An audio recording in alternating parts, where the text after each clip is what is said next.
Welcome to Slow Home Studio. Too many people live in badly designed houses, and we want to change that. Today's design problem comes to us from Roger and Zora, who bought their 16-acre dream property in the Blue Ridge Mountains. Came along complete with a log cabin, and they've got some problems with the inside of the cabin, and they've asked us to look for. Yes, their design brief said that they love the property, but the log cabin leaves a lot to be desired. And one of their main concerns, and you can see this from the photos, is a lack of light. And of course, when you have a cabin made completely out of dark wood, it's going to be very hard to illuminate. So the kitchen is very, very dark. The pictures are a bit of a shock because there's so much high contrast between the windows and the walls. So this is looking towards the living room, which has a corner fireplace, which is also a problem for the furniture arrangement. Looking back towards the kitchen.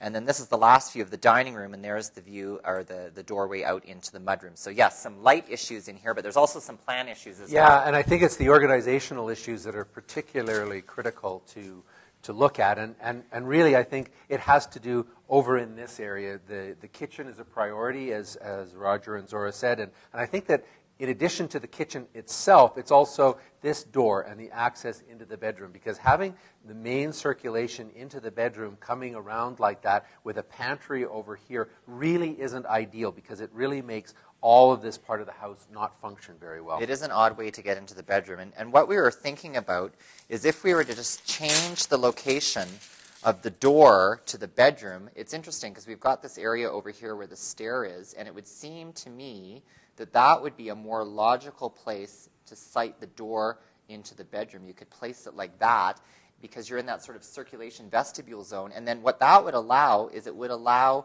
the possibility of maybe closing the kitchen in and walling it in that way to get a little bit of a different shape for the kitchen cabinets and layout. That's right. We're not really sure whether that's possible with the door, but we're hoping it is. There appears to be enough room without having the full plan to know if that's feasible. But this really is a kind of ideal solution, because look at what that allows us to do. We actually are then able to extend the kitchen island over, or the kitchen counter over a little bit, which would let us then put a substantial amount of floor-to-ceiling pantry height. We're actually underneath the loft space as well in that area. We can still use this as a secondary storage, pantry, linen, or sort of utility closet. But that works. And then we've got a large island that we can put there. Yeah, I would actually recommend that we reverse the seating on the island so the seating actually look that way towards the window of the kitchen. The sink location is really good. I would move the fridge possibly so it was a little bit closer into the triangle. And if you could get the cooktop or one of the appliances onto the island,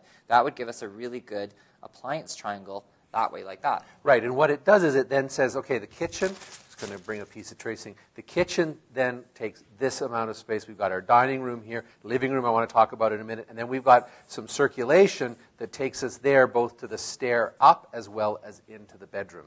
Yeah, and of course the living room, we have a corner fireplace. Which I don't think we can change in this situation. Looking at the photographs, that's a real fireplace. It's really, it's a wood-burning fireplace. It's embedded into the structure of the house. But we would just recommend rearranging the furniture so that the furniture was not located on the diagonal. I would just turn it so that it was squared off like this and still organized towards that focal point even though it's on an angle. Because what that does is it gets rid of that awkward 45-degree angle in the living room, and it's very clear now that your circulation is here and then behind the furniture, and it's not sort of, there's not that zone of wasted space that's created by the angled furniture. Well, and I think that this furniture layout also has a better relationship to the window.